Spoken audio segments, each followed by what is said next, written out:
بسم اللہ الرحمن الرحیم۔ السلام علیکم بچوں، ہم نظم پڑھ رہے ہیں محنت، اور شاعر کا نام کیا ہے؟ علامہ محمد اقبال۔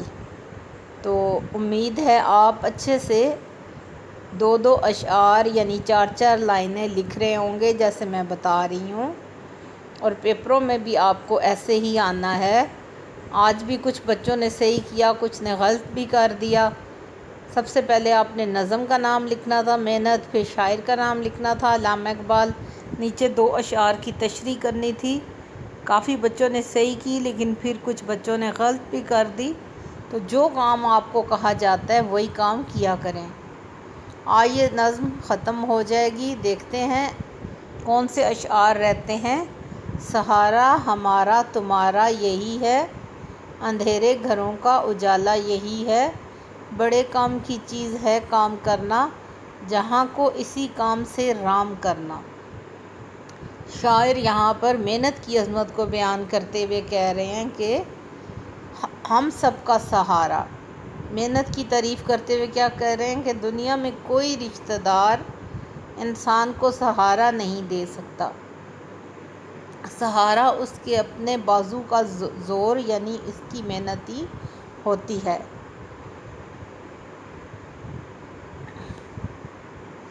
اسی کے تحت ہم اپنی مدد آپ کر سکتے ہیں، یعنی محنت کر کے ہم اپنا اور دوسرے کا سہارا بن سکتے ہیں۔ تو یہ محنت کیا ہے؟ ہمارا بھی سہارا ہے اور آپ کا بھی سہارا ہے، اور غربت کی وجہ سے اندھیرے گھروں کا اجالا یہی ہے۔ دیکھیں اندھیرے گھروں سے کیا مراد ہے؟ جب گھر میں کچھ بھی نہیں ہوگا، آپ نے کبھی غریبوں کے جھونپڑیاں دیکھی ہوں گی، تو وہ اتنے غریب لوگ ہوتے ہیں کہ وہ لائٹ بھی نہیں لگوا سکتے، ٹھیک ہے، ان کے گھر اندھیرے ہوتے ہیں۔ لیکن اگر وہ خیرات اور بھیک مانگنے کی بجائے اپنی مدد آپ کرنا شروع کر دیں، کوئی کام شروع کر دیں، چھوٹا موٹا کام، کوئی چاہے وہ بڑھئی کا کام کریں، چاہے مستری کا، ترکھان کا، دھوبی کا، کسی کے گھر میں کام کریں، تو کم از کم ان کو اتنا کچھ مل جاتا ہے کہ وہ اپنے گھر میں لائٹ لگوا سکتے ہیں یا کسی کے سرونٹ کوارٹر میں رہ سکتے ہیں۔ تو کیا ہوتا ہے کہ محنت ہی کی وجہ سے آپ کے گھر روشن ہو جاتے ہیں، محنت کے پیسے کما کر اس گھر کو روشن کیا جاتا ہے۔ آپ محنت کریں گے تو آپ کے پاس سب کچھ ہوگا، گھروں میں خوشحالی آئے گی۔ دراصل کام کرنا ہی دنیا کا سب سے اصل کام کی چیز ہے، بڑے کام کی چیز ہے کام کرنا، یعنی دنیا میں سب سے بڑے کام کی چیز کیا ہے؟ کام کرنا ہے۔ جو کام نہیں کرتے تو وہ تو بیکار رہتے ہیں۔ رام کرنے کا کیا مطلب ہے؟ جہاں کو اسی کام سے رام کرنا، یہ ایک محاورہ ہے۔ رام کرنے کا مطلب ہے راضی کرنا۔ جو اب آپ کام کرتے ہو تو ساری دنیا ہی آپ سے خوشی ہنسی رہتی ہے۔ جو لوگ کام نہیں کرتے تو ان کے گھر والے بھی ان سے تنگ آ جاتے ہیں، بیویاں ان کو کہتی ہیں کہ جو پیسے کما کے لاؤ، بچے ان سے ناخوش رہتے ہیں، دنیا ان سے خوش نہیں ہوتی، راضی نہیں ہوتی، دنیا کو وہ رام نہیں کر سکتے۔ تو دنیا کو رام کرنے کے لیے، راضی کرنے کے لیے محنت کی ضرورت ہے۔ کس چیز کی ضرورت ہے؟ محنت کی۔ محنت کر کے پیسے کمائیں اور اچھے سے اپنا گھر بار اور اپنے بچوں کو سہارا بنیں۔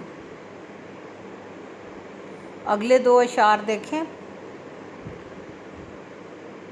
گڈریوں کو شہنشاہی اس نے دی ہے، کولمبس کو دنیا نئی اس نے دی ہے۔ نئی لکھا ہوا ہے، صحیح کر کے لکھ لیں۔ کھڑا ہے یہ سنسار محنت کے کل پر، کل بھی میں نے آپ کو بتایا تھا پرزے پر، یہ سب کارخانہ ہے کل اس کے بل پر۔ تو کیا کہتا ہے شاعر کہ گڈریے کا مطلب ہے بکریاں چرانے اور بھیڑ چرانے والے۔ تاریخ میں آتا ہے کہ اتنے غریب اور محنت کرنے والے لوگ بھی اپنی محنت کے بل بوتے پر بادشاہ بن بیٹھے۔ کئی لوگ ایسے تھے کہ وہ شروع سے بادشاہوں کی اولادیں نہیں تھے، کسی معمولی سپاہی کا کوئی بیٹا تھا۔ کوئی ایسے بھی بادشاہ گزرے ہیں جو پہلے غلام تھے، یعنی کہ ان کو کہیں سے خریدا گیا، نوکر بنا کر خریدا گیا، لیکن انہوں نے اتنی محنت کی، اپنے مالک کی نظر میں اتنے اچھے بنے، دنیا میں اتنی انہوں نے فتوحات کی کہ وہ ایک بڑا بادشاہ بن بیٹھے۔ یعنی کہ گدریوں کس کو کہتے ہیں؟ کہ جن کے پاس کچھ بھی نہیں تھا، بھیڑ بکریاں چرانے والے لوگ تھے۔ اور ایک بات میں آپ کو اور بھی بتاتی ہوں کہ دنیا میں جتنے بھی اللہ تعالیٰ نے انبیاء کو بھیجا، سب نے کسی نہ کسی وقت پر چرواہے تھے وہ، یعنی بھیڑ بکریاں چرائیں۔ تو یہ ایک اچھا پیشہ ہے، اس کو ہم غلط پیشہ نہیں کہہ سکتے، اور کوئی پیشہ بھی کم تر یا غلط نہیں ہوتا۔ اس طرح سے انہوں نے یہ بھی سیکھ لیا کہ انسانوں کو ہم نے کیسے سدھارنا ہے۔ حیوانوں کو سدھا کے انہوں نے انسانوں کو سدھارنا سیکھا، اور دنیا میں سب سے بڑا نام انہی کا ہے۔ تو سارے انبیاء اکرام نے بھی بھیڑ بکریاں چرائیں۔ تو کیا ہے کہ گڈریوں کو شہنشاہی اسی نے دی ہے، کولمبس کو دنیا نہیں اس نے دی ہے کہ بادشاہ بن بیٹھے گڈریے بھی محنت کے بل بوتے پر۔ کولمبس کون تھا؟ یہ آپ نے نام سنا ہوگا۔ کولمبس وہ بندہ تھا جو سب سے پہلے امریکہ پہنچا۔ اس سے پہلے لوگوں کو امریکہ کا پتہ ہی نہیں تھا، نقشے میں امریکہ تھا ہی نہیں۔ تو اس نے بہت ساری کشتیاں اس کے پاس ہوتی تھیں، اور یہ سمندر میں جاتا اور تجارت وغیرہ کا سامان لے کر ادھر اور ادھر تک جاتا تھا۔ پھر یہ جاتے جاتے اتنے دور جا پہنچا کہ اس نے امریکہ دریافت کیا، جہاں کے رہنے والے ریڈ انڈینز تھے، اور اس کو پتہ چلا کہ یہ ایک نئی جگہ ہے، اور وہاں پر آہستہ آہستہ لوگ آنا شروع ہوئے۔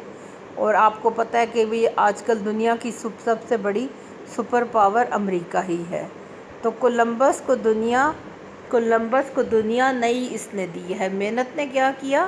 کولمبس کو ایک نئی دنیا یعنی امریکہ کی راہ کولمبس کو سجھا دی محنت نے۔ آپ محنت کرو گے تو کیا ہوگا؟ دنیا کا کوئی بھی کام آپ کے لیے ناممکن نہیں۔ سنسار کا کیا مطلب ہے؟ کھڑا ہے یہ سنسار محنت کی کل پر، کہ یہ سارا سنسار، یہ ساری دنیا ہے محنت کے بلبوتے پر ہی، محنت کے پرزے پر ہی، کل پرزے ہم اس کو کہتے ہیں نا، کل پرزے، محنت کے پرزے پر ہی کھڑی نظر آتی ہے۔ اور یہ دنیا کا جو سارا کارخانہ چل رہا ہے، ہر تجارت ہے، ہر کاج ہے، ہر دفتر ہے، ہر سکول ہے، ہر کسان محنت کر کے ہی اپنا دنیا کا کاروبار چلاتا نظر آتا ہے۔ یعنی کوئی کام آپ آنکھیں کھولیں، صبح اٹھ کے ناشتہ کریں تو کبھی سوچیں یہ بریڈ کہاں سے آئی، انڈے کہاں سے آئے؟ تو کسی نے تو ہل جوتا، کسی نے تو مرغیاں پالی، آپ کا ٹوتھ برش تھا جس سے دانت صاف کیے، یہ کس نے بنایا؟ ٹھیک ہے، ہر چیز آپ اپنے سامنے دیکھیں، یہ استری کس نے بنائی جس سے آپ استری کر کے کپڑے بدل کے آتے ہیں؟ آپ کے کپڑے کس نے سیے؟ یعنی کہ کوئی بھی کام آپ کے ارد گرد، یہ بس جس میں بیٹھ کے آپ اسکول تک آئے، اسکول میں کون لوگ آپ کو پڑھا رہے ہیں، کیا عملہ ہے، کرسی جس پہ آپ بیٹھتے ہیں یہ کس نے بنائی؟ یعنی کوئی بھی چیز، ناٹ اینی سنگل یعنی کہ تھنگ، دنیا کی کوئی چھوٹی سے لے کر بڑی سے بڑی چیز بھی ایسی نہیں ہے جس کے پیچھے محنت نہیں ہے۔ خود سے لکھیں، بڑا کر کے، اچھا کر کے اس کو لکھیں۔ اگر آپ محنت کرو گے تو کوئی بھی آپ کے لیے کام ناممکن نہیں ہے۔ ٹھیک ہے، یہ وہی دوبارہ رپیٹ ہو رہا ہے۔ بناتی ہے یہ شہر نگری بنوں کو، بساتی ہے اجڑی ہوئی بستیوں کو۔ یہ بس آتی علیحدہ علیحدہ لکھا گیا، تو آپ بک سے دیکھ کے بساتی صحیح کر کے لکھیں۔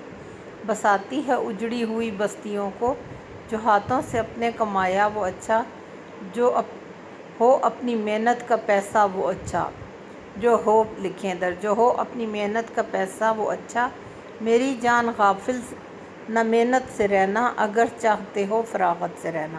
یہ 3 اشعار کٹھے لکھنی ہیں کیونکہ یہ آخری اشعار ہے، اور پھر یہ نظم ختم ہو جاتی ہے۔ تشریح شاعر کہتا ہے کہ محنت کرنے ہی سے سنسان ویران جنگل